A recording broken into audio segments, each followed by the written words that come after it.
அதுபோல மனம் திரும்ப அவசியம் இல்லாத 99 நீதிமான்களை குறித்து சந்தோஷம் உண்டாகிறதை பார்க்கிலும் மனம் திரும்புகிற ஒரே பாவியின் நிமித்தம் பரலோகத்தில் மிகுந்த சந்தோஷம் உண்டாயிருக்கும் என்று உங்களுக்கு சொல்லுகிறேன்.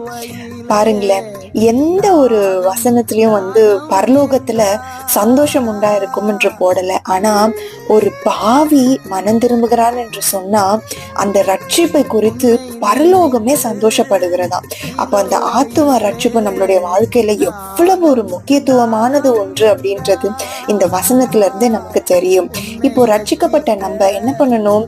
ரட்சிக்கப்படாத பாவியின் இடத்துல போயிட்டு அவர்களுக்கு பரலோக ராஜ்யத்தை குறித்து சொல்லி அவர்களை மனந்திரும்ப செய்யணும். அப்படி மனந்திரும்ப செய்வோமானால் நம் நிமித்தமாக, அந்த பாவியின் நிமித்தமாக, அந்த மனந்திரும்பி ரட்சிக்கப்பட்டவரின் நிமித்தமாக மிகுந்த சந்தோஷம்